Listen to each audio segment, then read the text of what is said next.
Well, habeas corpus doesn't apply, right? You think it applies now? Patriot Act has eliminated your habeas corpus. That's scary. That's a known Yeah. fact. So basically, what you're telling me is, for all intents and purposes, even as U.S. citizens, we don't have really any rights. I mean, if they want to just say anything they want to Rights are about, not rights when they can be revoked. They're privileges.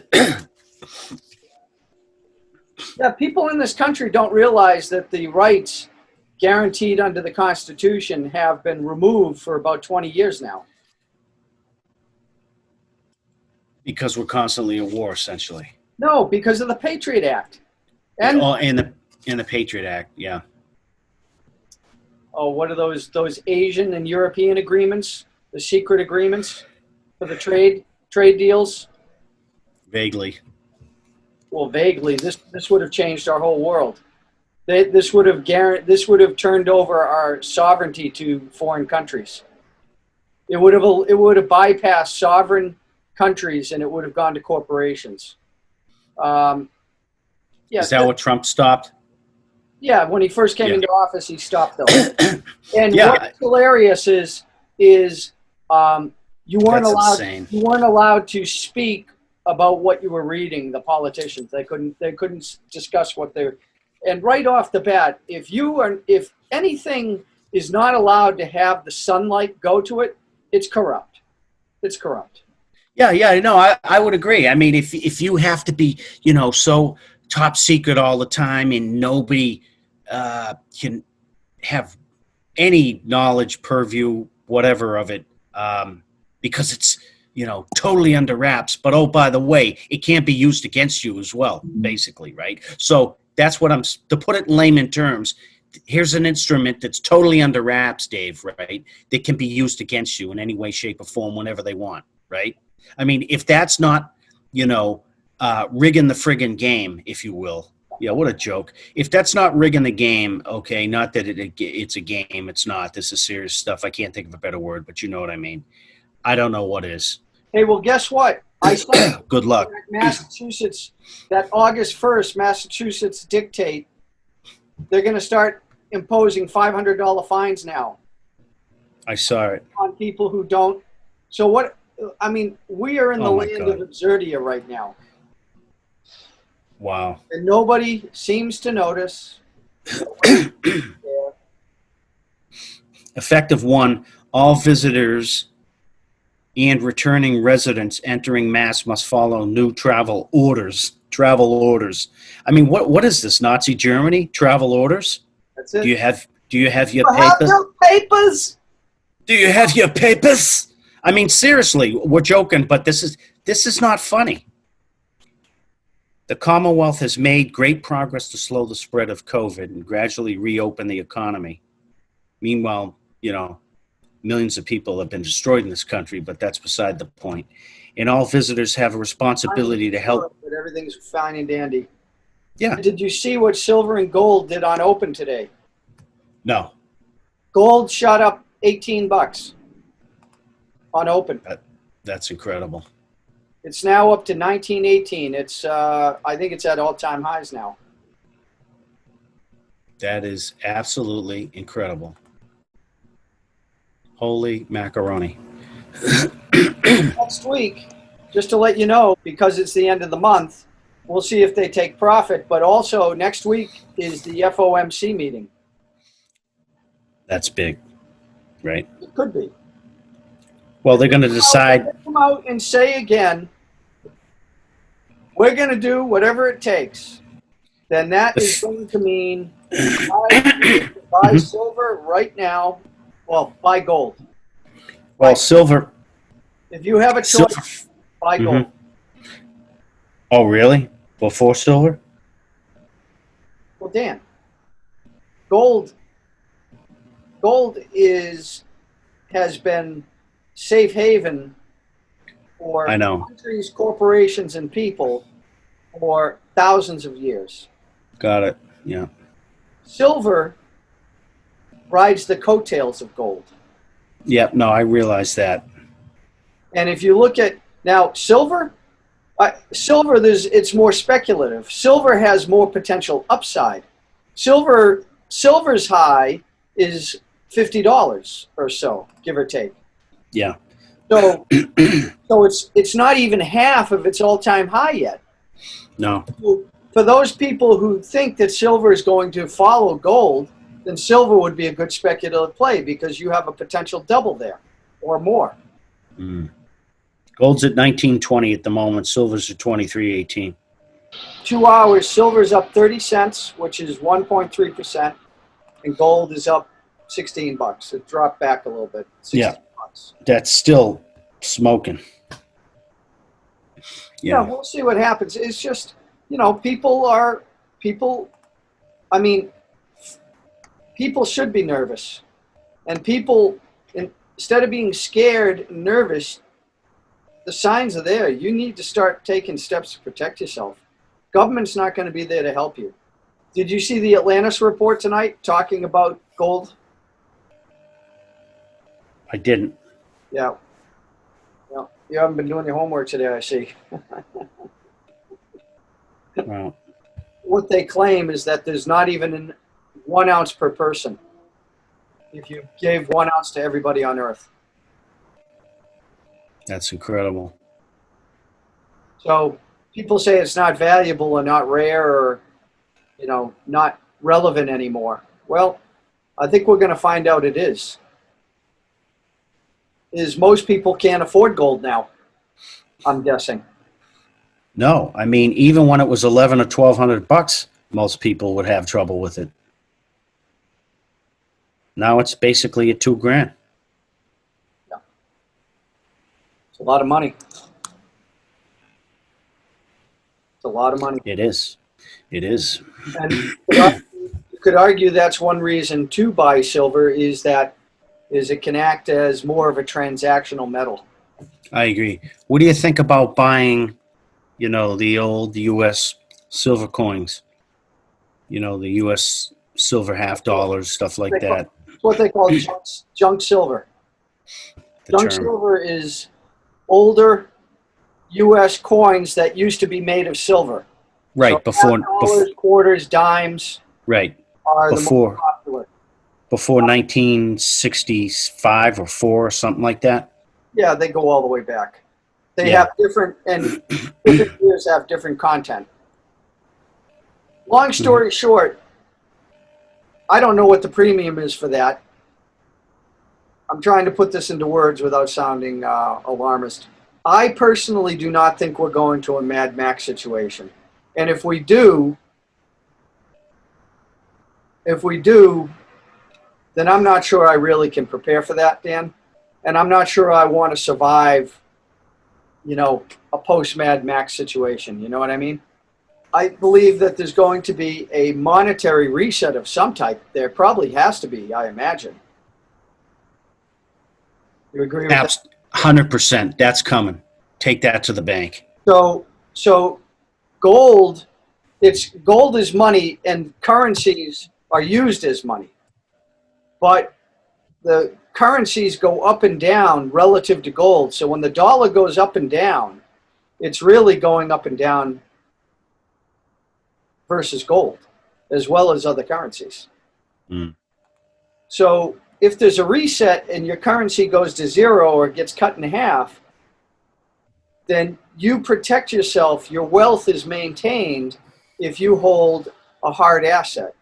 There's about 2,500 prophecies sprinkled throughout the Bible, of which, to date, Dave, this is fascinating to me, about 2,000 of them have already been fulfilled to the letter with no errors.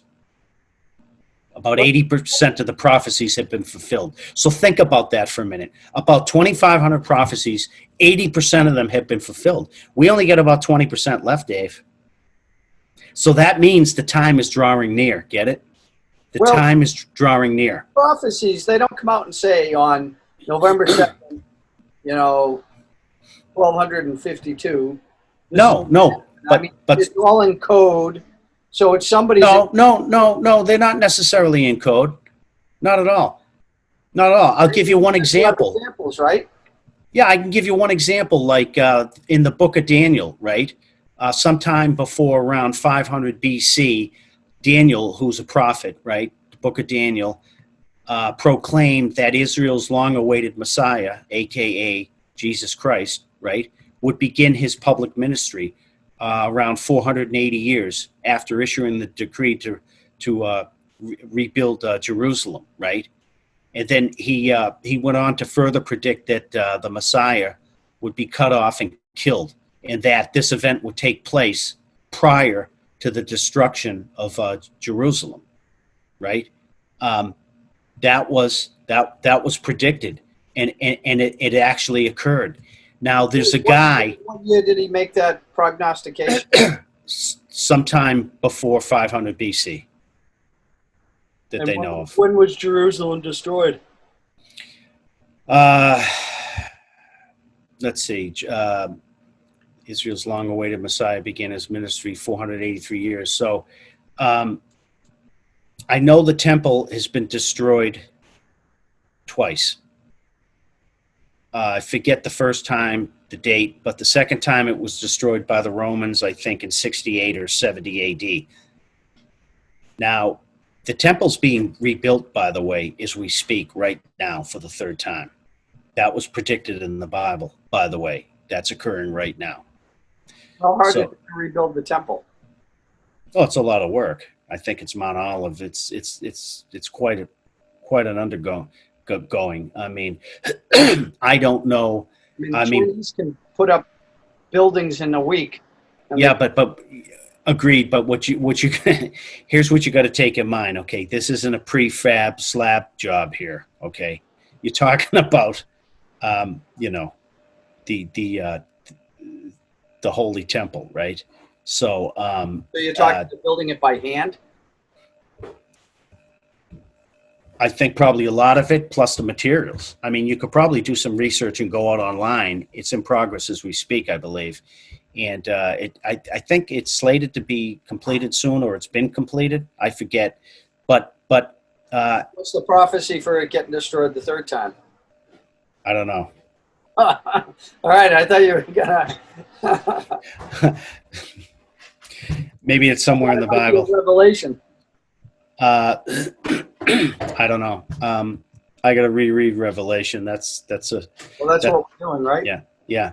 Well, let me put it this way: for people that are watching this, particularly the doubters and stuff, there's a guy I want to refer people to, and I'm doing this on purpose because the Bible can be linked to science, and there's a guy named Hugh Ross. Okay, this guy is brilliant. He's got a PhD in astrophysics, okay? And he makes the case for God, and he makes the case for Christ. And he also has done the probabilities, like on the first one that I just told you about with the book of Daniel, the probability of chance fulfillment, if a human being was going to try to predict this, would be 1 in 10 to the 5th power, which is basically 1 divided by 100,000. That's a pretty small number. So take another prophecy, for example, where in the 5th century BC, 5th century before Christ, a prophet named Zechariah, right, declared that the Messiah would be betrayed for the price of a slave. Sound familiar, Dave? Would be betrayed. 30 pieces of silver. Sound familiar? You know who that was, right? Yeah, that was Judas. You nailed it. According to Jewish law, and also that this money would be used to buy a burial ground for Jerusalem's poor foreigners. Zechariah 11:12-13. And then it says biblical Bible writers and secular historians both record 30 pieces of silver as the sum paid to Judas Iscariot for betraying Jesus. Both secular and biblical writers agree on this, that this occurred. And the probability of chance fulfillment in predicting this is 1 in 10 to the 11th power. Pretty small percentage, right? So here's the bottom line. All 2,000 prophecies that have come, 2,000 some odd prophecies to date that have come to pass, they've all occurred. All of them at one point were predicted, and they've all occurred. All of them have occurred. So, doubters, atheists, you name it, since the beginning of time, well, maybe not the beginning of time, but since the scriptures have tried to debunk it, nobody's been able to debunk it. You mentioned that guy was an astrophysicist? Astronomer, yeah, he's got a PhD, yep. I wish I could remember this. I don't remember the details, but you remember Carl Sagan? Absolutely. He Right. was the man. Yeah. You want to talk about brilliant. And he ended up dying of cancer, I believe. Yeah. And I remember him saying in an interview that when you start exploring the universe, it's very difficult to believe that this was just random, right? That this was not, Spot on. it's very difficult to believe that there's not a God when you, I'm not sure he said it in those words. No, But- yeah, absolutely. But some people have told me that he was an atheist, Carl Sagan. But I thought I recalled him saying that he believed there was a God based on his study of the universe. Well, there's a split in the scientific community, even with physicists and stuff. About half are atheists and half are not. What are the chances? Because you'll have the atheists say, and I'm not attacking anybody in particular, I'm just saying that, or peoples that aren't believers say, well, we basically evolved from primordial soup, whatever, right? Okay, great. Let's say we did. What are the chances of that? Look how we've evolved in terms of in the planet we're on. It gives us everything we need in terms of oxygen. Even how our lungs function to with the alveoli in our lungs and our blood cells and the red blood cells and in how it oxygenates us and stuff like that. I mean, that just all developed totally random on its own. I suppose it's possible. And then when you talk about the mechanics of reproduction with a man and a woman, isn't it interesting that if we just happen to evolve by pure chance, even just physically and mechanically speaking, right, without getting into the details, I mean, we understand how a baby's conceived, right? Most of us do anyway, right? You know what I'm saying? Just even the basic mechanics. What are the chances that the male anatomy would be the way it is and the woman's anatomy would be the way it is? Well, what you right? Think about that.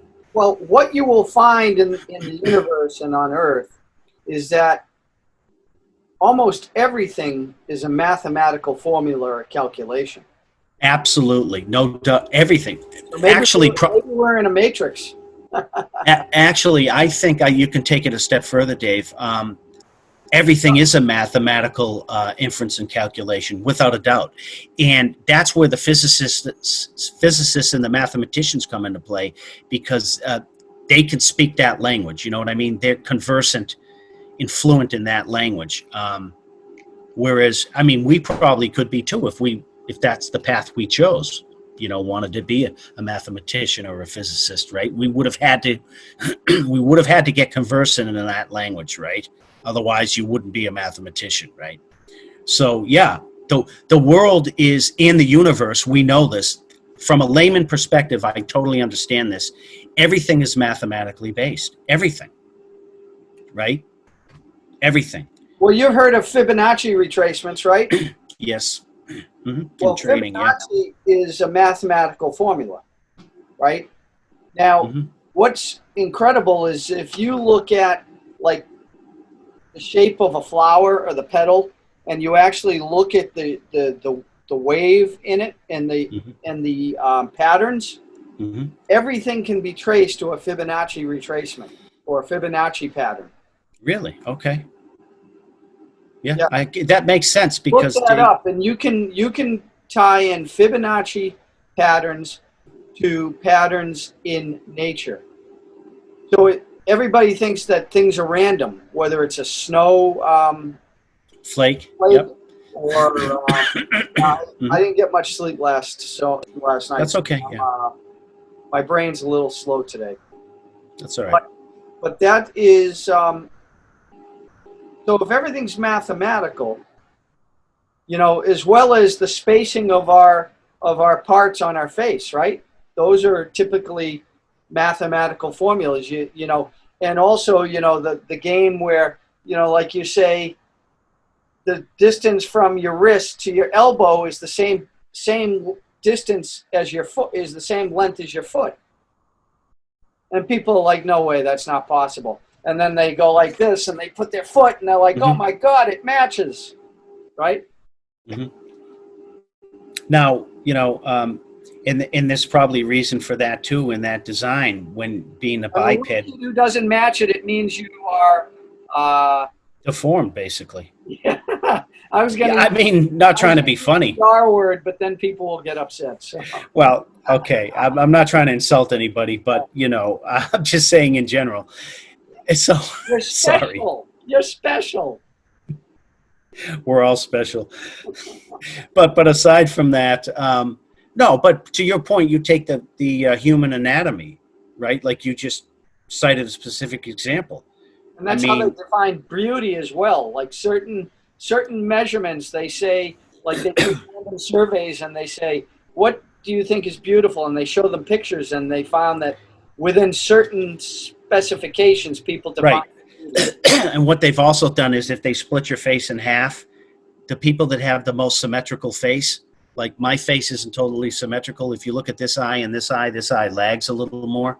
So I wouldn't be considered really attractive, right, by Hollywood standards.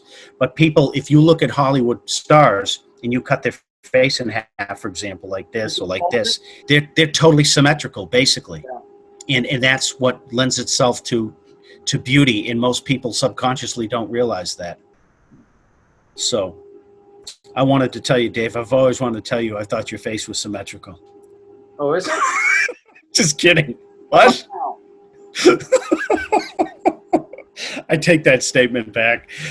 Well, the other thing I wanted to say is for those people who just aren't sure, well, none of us are 100% sure because we didn't walk with Christ, right? So good point. But this is what I will ask.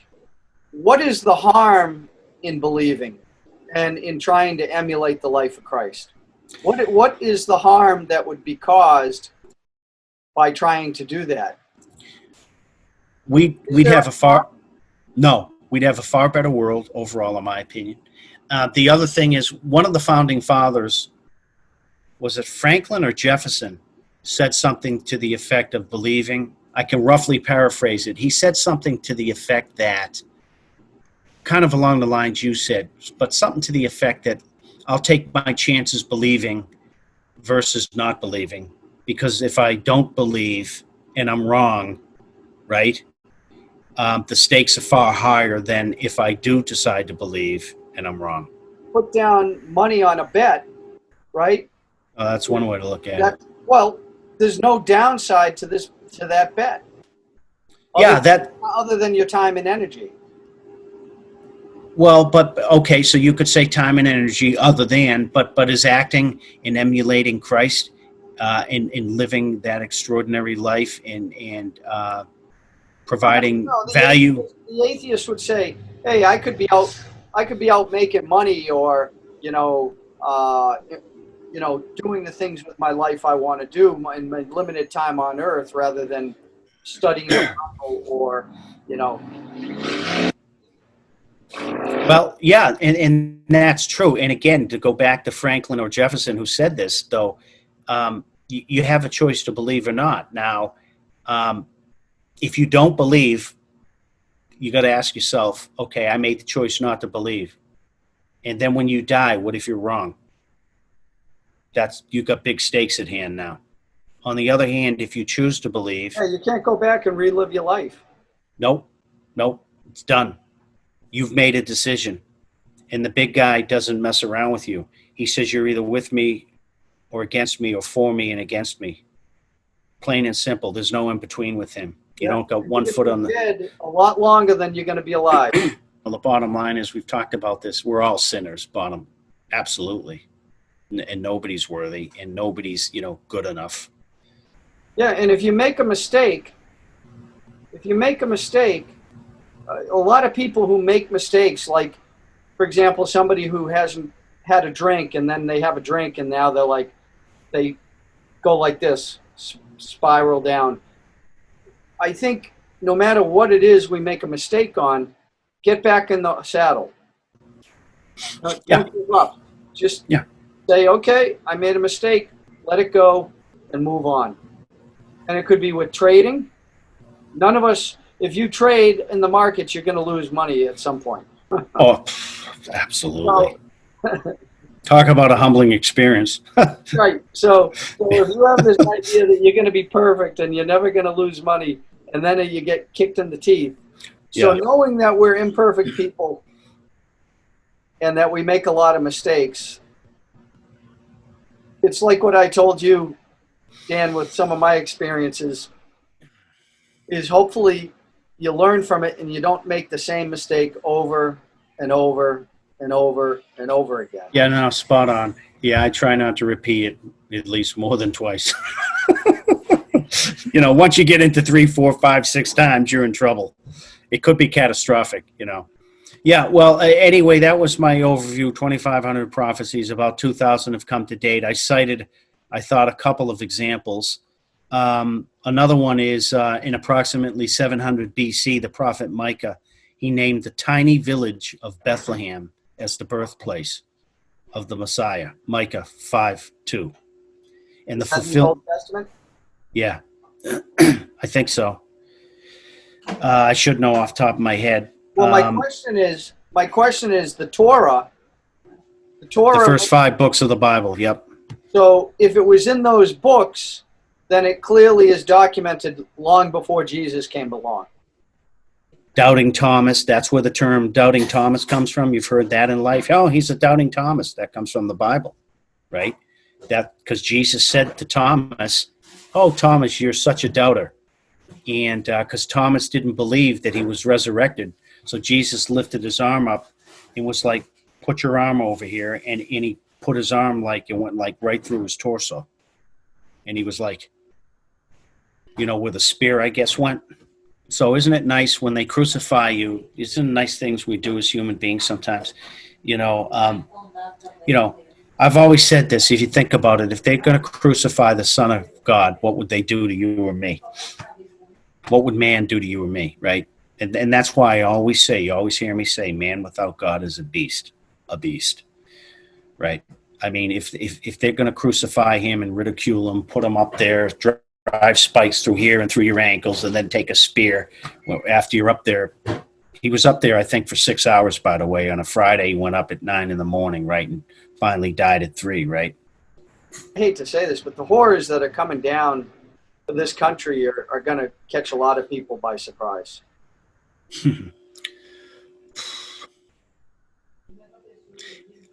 I wish you wouldn't say horrors, but let me put it this way. What I think's coming down the pike, because I don't want to be an alarmist. A lot of people are going to be caught off guard. And even the ones that are aware mentally, physically, spiritually, what's coming are going to be challenged big time. It's going to be tough to deal with. Very tough. Like we know it's coming. Or we think we know it's coming. It doesn't, because you know it's coming doesn't mean you can handle it. No, I agree, but you're going to have a better shot at it because if you've prepared at least a little bit and you know what's coming, you're ready, you're ready for the fight, so to speak. It's going to be a little better as opposed to being totally oblivious. I mean, those that are totally oblivious. Well, how horrific would it be if you were on the Titanic and you were on a lifeboat and you watched all these people jumping into the water, drowning, and the ship sinking? I mean, I guess you could say, hey, thank God I'm on a lifeboat, but you're also probably feeling pretty guilty, right? I've been saying it for 15 years. Well, maybe not 15, but a long time, that the United States is the Titanic in many ways. And we're already mortally wounded. I mean, it's not like we can patch the hole. I mean, it's a done deal. We're going down. And, you know the term, the barbarians at the gate. Well, guess what? There's more and more of them lining up. The whole world loves the U.S. dollar because it's better than, as Doug Casey says, it's the prettiest mare at the slaughterhouse. But or the cleanest shirt in the dirty laundry. I mean, what an analogy, But they will cheer when it goes down. You take the BRIC nations, right? I mean, you got Brazil, Russia, India, China, South Africa, and I think one or two other countries are joining them now, Iran or somebody else. Yeah, Jim Willey said Iran is going to join. Yeah. The BRICS. It's coming. The announcement's coming out. That's going to rock people's boat, man. Yeah, I mean, because now you can't pick on them as easily. No, because you're going to have the backing of Russia and China.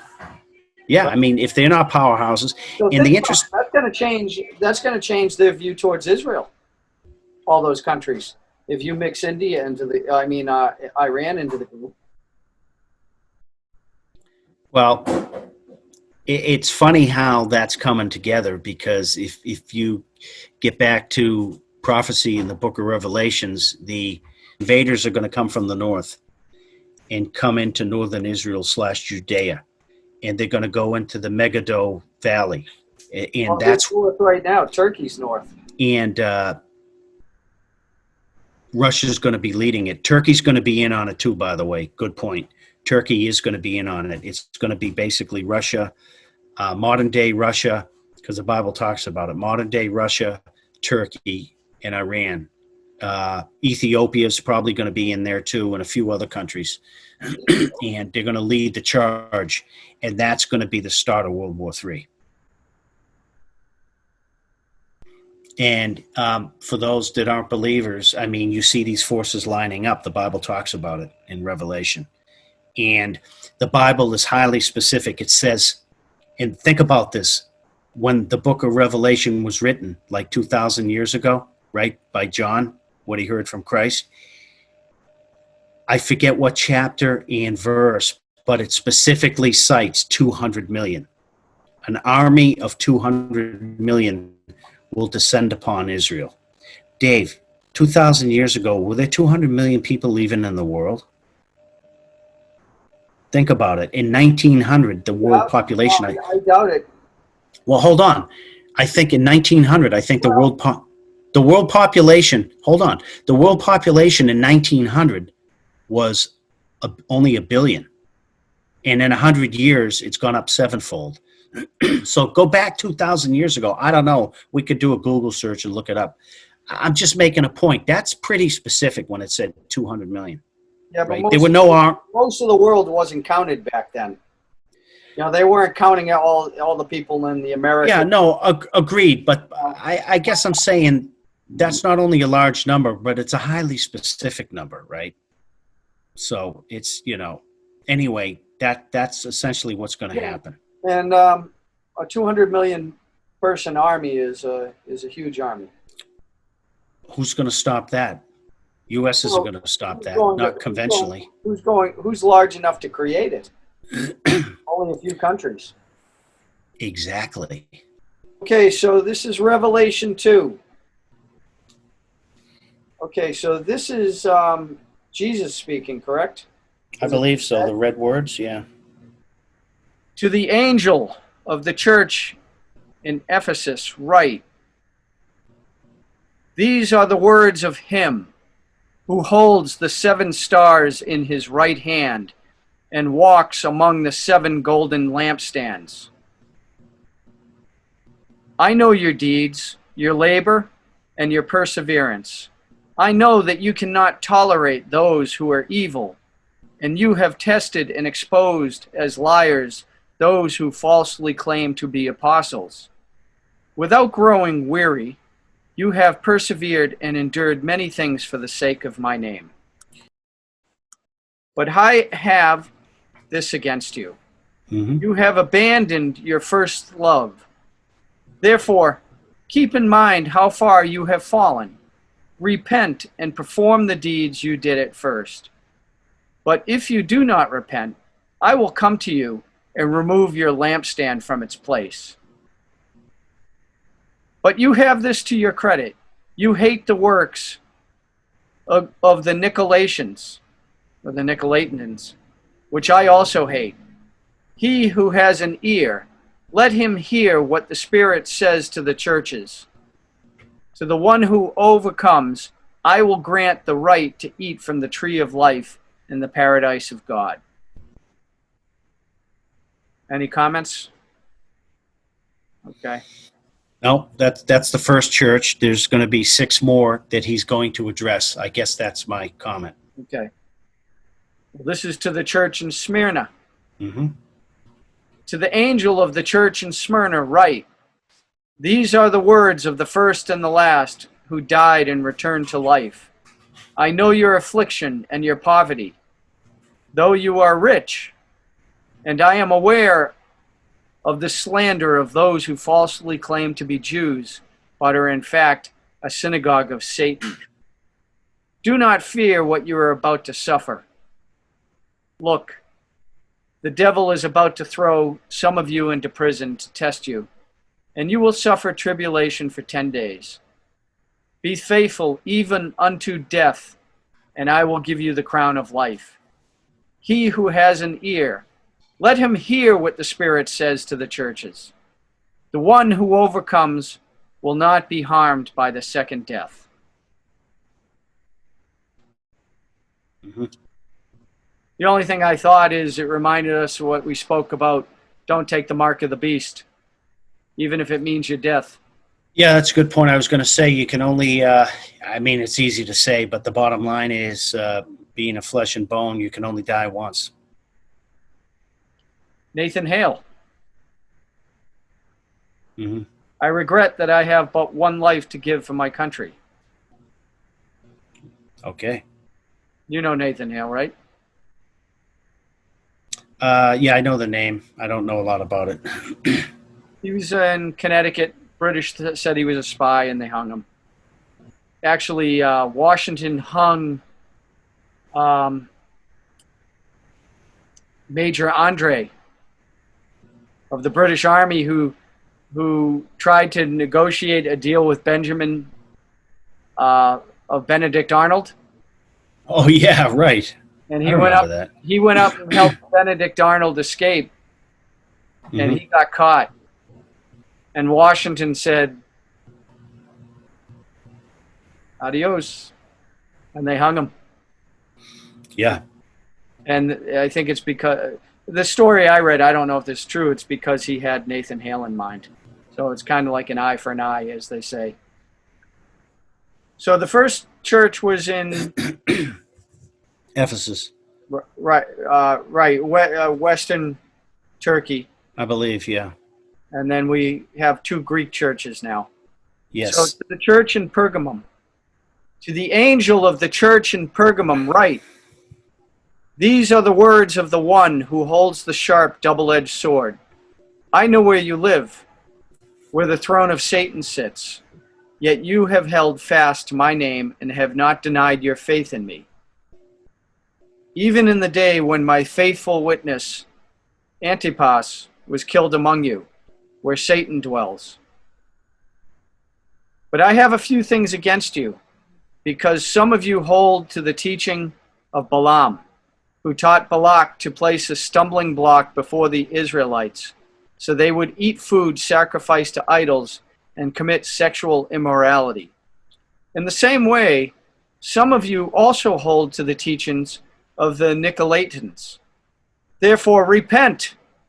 Otherwise, I will come to you shortly and wage war against them with the sword of my mouth. He who has an ear, let him hear what the Spirit says to the churches. To the one who overcomes, I will give the hidden manna. I will also give him a white stone inscribed with a new name, known only to the one who receives it. God doesn't like idolatry. And what idolatry is, you know, think about it. Put yourself in God's shoes. If you were God and the Almighty and you were the creator of the universe, you would be... Imitator. Yes, you would be pretty irritated if man, who you created in your image, all of a sudden, instead of giving you the glory and worshiping you, was all of a sudden, you know, carving something out of wood or whatever, and calling that a god and worshiping that. That's called idolatry. Okay? Well, that's what Revelations is going to talk about when the Antichrist appears. He, in essence, is trying to fool people into convincing them that he is Christ. Yes, the Antichrist in conjunction with the false prophet. He will make a stage appearance about a third of the way through Revelation, maybe something like that. I mean, we won't get to it tonight. No. But he's coming, guys, on the stage. He's coming.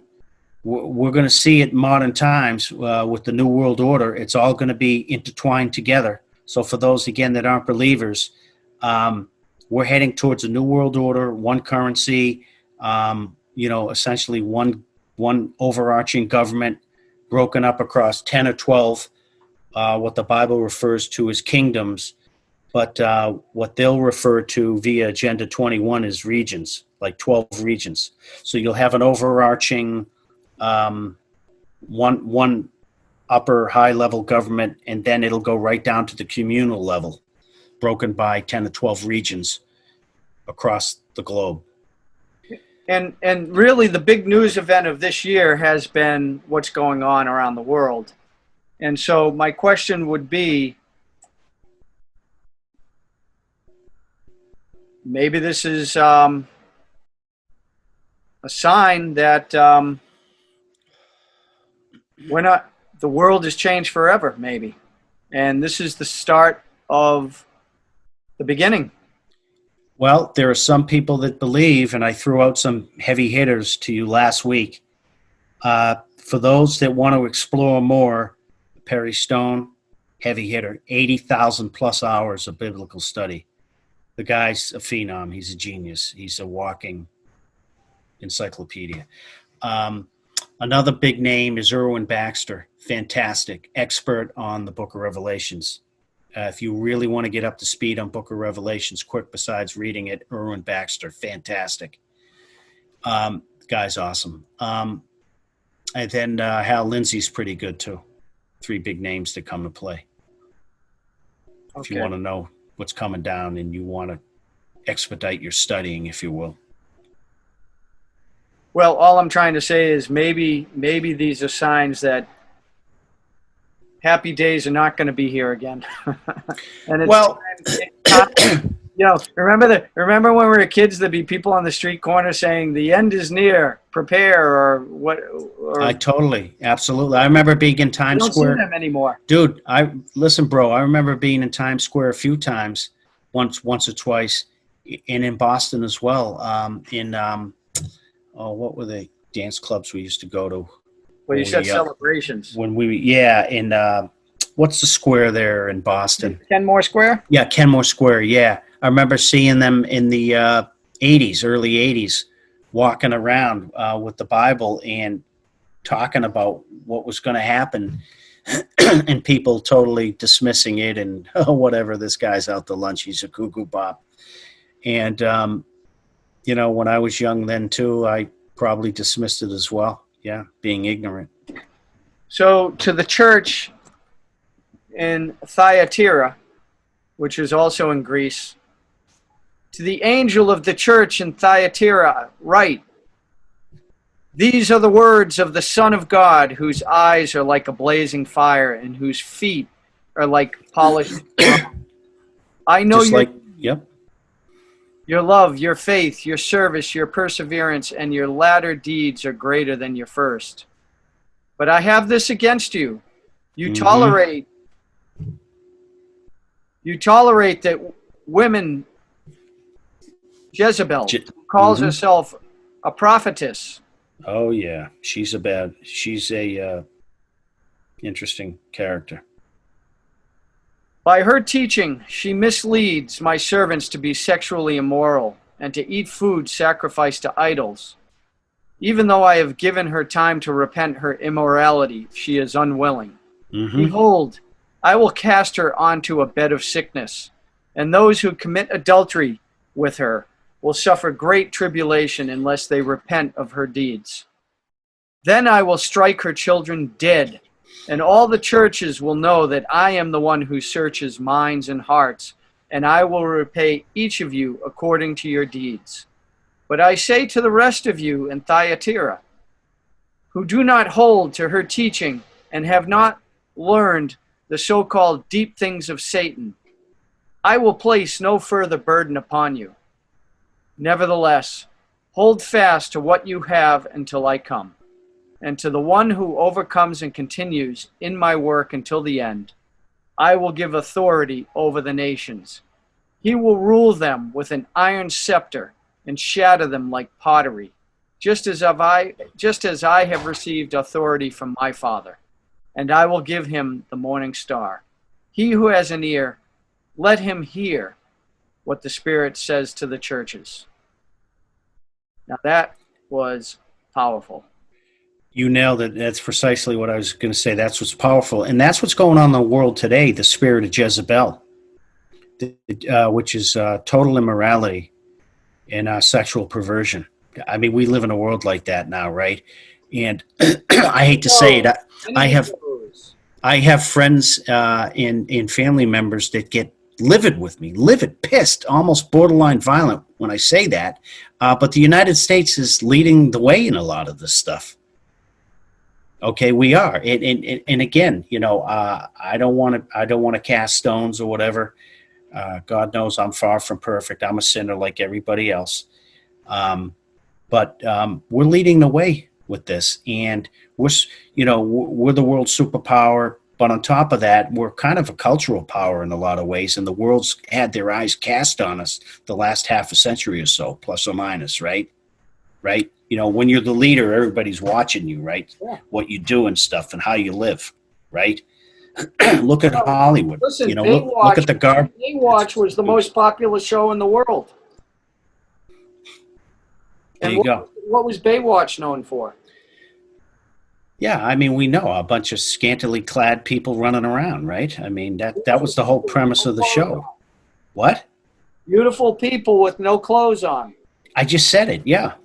I mean, exactly. Let's go rescue somebody. And I can tell you unequivocally, 100% take to the bank that the Jezebel stuff that's going on right now, she is referred to in red and purple later on, her colors in the book of Revelation. And I believe literally, and this is going to be offensive to some people, but I believe the word is even used, whore, in that book, referring to her. So that's what God thinks about stuff like that, being overly promiscuous and sexually immoral and all the rampant pornography we have. He sees it outright as abhorrent behavior, okay? And that's his word. You know, when I say that, some people get mad at me. It's like, don't get mad at me. I'm just a messenger. I'm not God. That's his word. Take it up with him. Take it up with the big guy, and he'll let you know what he thinks, by the way, right? And then you get the wisecrack, oh, what's he going to come to my house, knock on my door? No, but, you know, some things might happen in your life if you know, you want to challenge him. And you do not want to challenge him. No, I mean, that's where wrath and anger comes from. You know, where do you think human beings get anger from, that emotion? That's one of the emotions we have. He gave us anger for a reason, to use it.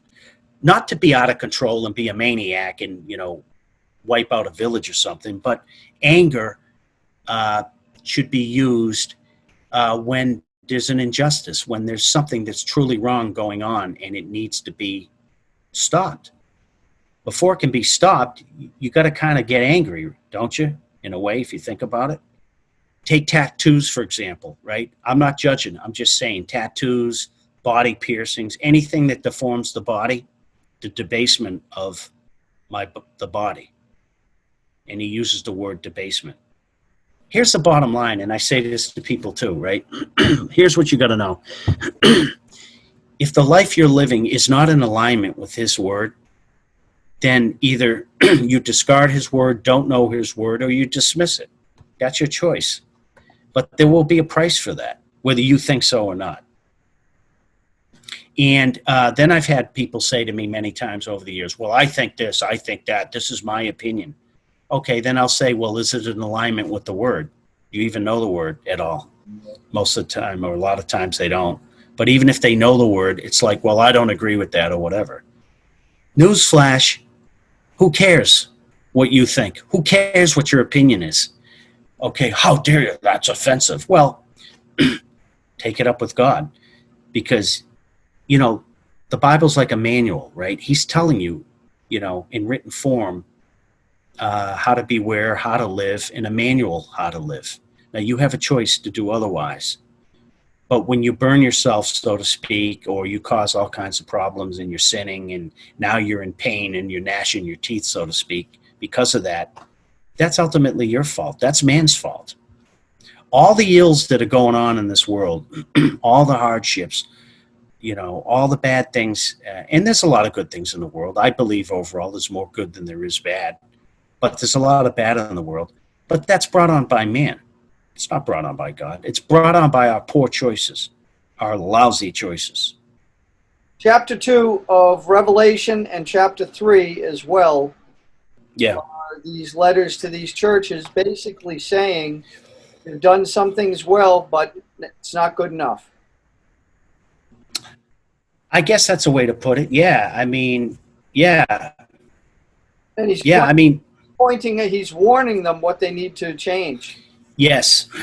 Yep. Yeah. To all the viewers, I mean, God and Christ, the Son of God. I mean, God is amazing and awesome, but at the same time, he is. He doesn't pull his punches, guys. I'm just telling you. I mean, and like you said, Dan, you've said to me before, is God will give you a sign. It's just very often we see it. He gives us signs all the time, and he speaks to people different ways because we're not all the same. But he does all the time. He gives you signs, and we miss them a lot. I know I miss a lot of them. What I've learned, and this could just be for me, it might be different for somebody else, is if however you meditate or however you process thinking through certain things, he will interject himself. And many times the ideas that you come up with, all of a sudden you will find one and it will feel like the right one. Now, whether you actually have the courage to follow that plan, that's a different story. But very often, like you said last week, Dan, we all have a conscience. Most of us usually know the right answer. Yes, it's usually inside of you, and you don't have to run around asking everybody. It's your spirit. Or maybe it was the last meal that you had that's making you feel that way. Yeah, you got heartburn. Yeah, that's what it is. Sorry. Yeah. Yep. Taking an acid. But all kidding aside, yeah, we usually know what the answer is. It's usually in us, right? It's usually in us. Well, we'll leave it at that. Sounds good.